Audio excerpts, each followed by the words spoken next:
La manne fraîche, c'est le message de Dieu révélé au Fils de l'homme, frère Christ Moïse, afin de susciter une épouse ivoirienne, sainte et pure, à Christ, l'époux céleste.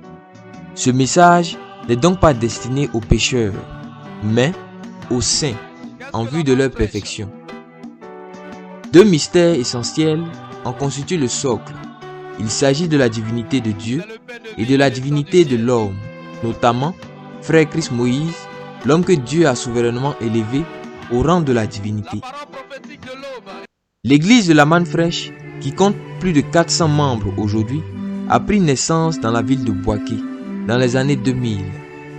Elle a connu une histoire passionnante, jalonnée de révélations prophétiques et d'événements qui ignorent les nouveaux frères et sœurs et qu'il conviendrait de porter à la connaissance de tous.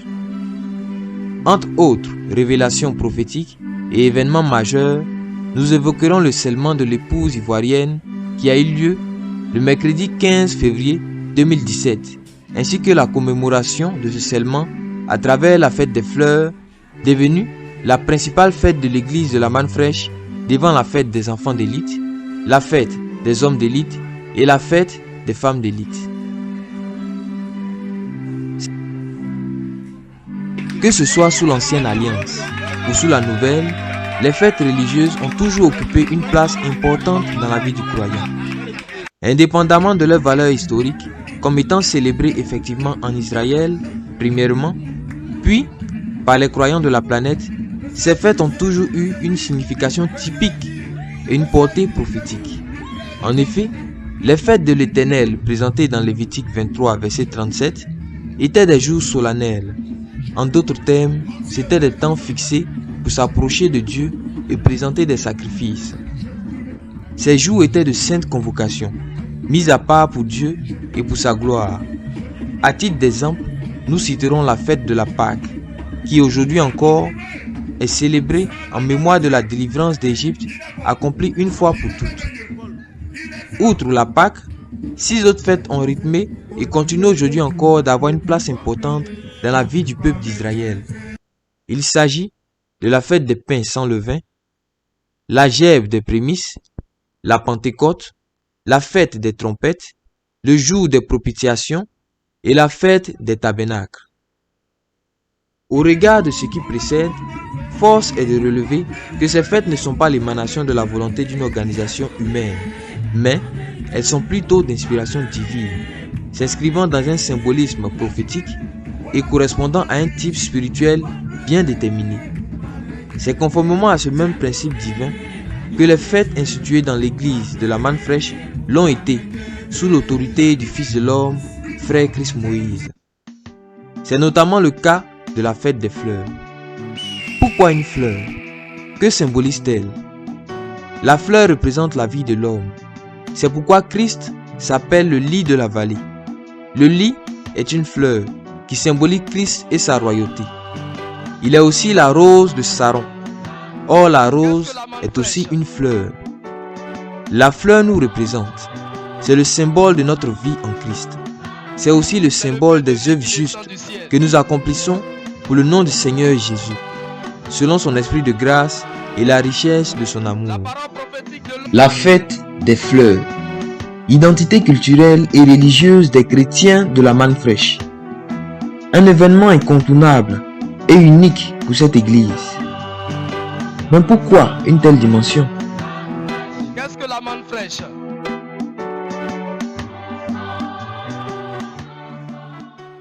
Les enfants, chantez fort. La fête des fleurs est héritière des fêtes annuelles célébrant les enfants, les femmes et hommes d'élite. Il s'agit donc de 3 fêtes en une. Au cours de cette fête, toutes les composantes de cette communauté sont à l'honneur, chacun célébrant l'autre et étant lui-même célébré. Personne n'est oublié. La fête des enfants était toujours célébrée, ainsi que la fête des femmes, qui avec quelques reports finissait aussi par être célébrée. Alors que celle des hommes, elle, avortait presque toujours. La fête des femmes elle-même était menacée, vu les reports liés à la méconnaissance de la symbolique des fleurs qui était au centre de la fête qu'à utiliser comme cadeau pour les femmes. Le débat faisait rage autour de la présence des fleurs à la fête des femmes, qui sont pourtant elles-mêmes des fleurs. La fête des fleurs vient donc conclure le débat, mettant ainsi fin à la polémique. Elle vient aussi permettre à tout le monde, hommes, femmes et enfants, de se concentrer sur un seul événement et empêcher certains d'être lésés. C'est la réconciliation. Par ailleurs, cet événement a eu lieu pour la première fois après les fiançailles de l'épouse ivoirienne avec l'époux céleste sur terre. Une date qui est restée gravée en mémorial dans l'esprit de tout un chacun. Voici ouvert le pan du contexte prophétique, mais ce volet touchant de plein fouet la quintessence du ministère de la manne fraîche. Qui mieux que Frère Christ Moïse, le Fils de l'homme, le dépositaire, l'incarnation et l'identité de ce ministère est bien placé pour en parler. Sur ce, nous vous soumettons l'interview réalisée à ce propos. Eh bien, merci bien-aimé. La fête des fleurs, c'est un symbole. La fleur, c'est l'amour, c'est la paix, la tranquillité, la guérison intérieure et la communion avec Dieu.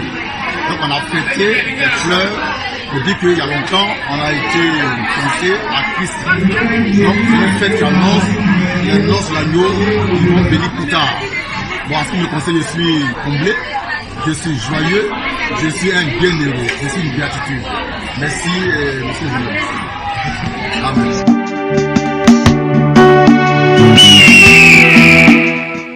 Au travers de ce contexte historique et prophétique, on peut aisément appréhender la signification de la fête des fleurs pour les membres de cette communauté. C'est à la fois une question d'identité religieuse et de proclamation de sa position en Christ. Cette fête, ayant lieu uniquement à la manne fraîche, toute église locale qui la célèbre marque et rappelle son appartenance à cette communauté religieuse. C'est un singularisme, c'est un temps de communion, car battant le rappel des troupes et se déroulant à la même date partout. Elle est ainsi célébrée avec les mêmes caractéristiques et dans les mêmes conditions partout. Elle est à l'image de la fête de la Pentecôte chez les Juifs. Elle s'apparente ici, en Côte d'Ivoire, à la fête de la Pâque chez les Baoulés et à la fête du 23 août chez les fidèles de Papa Nouveau. C'est aussi, comme le Siamel, chez les baptistes œuvres et missions. Celui qui participe à cette fête rappelle à qui veut l'entendre qu'il est fiancé à Christ et qu'il sera bientôt enlevé pour la célébration du mariage. Il affirme avec force sa sainteté et aussi qu'il est prêt pour l'enlèvement à tout moment. Il soutient qu'il est prêt. En outre, il proclame la vocation de la manne fraîche et la qualification du Fils de l'homme à préparer une épouse au Seigneur. Tout acteur de cette fête rappelle cette position privilégiée, s'en réjouit et bénit Dieu pour celle-ci.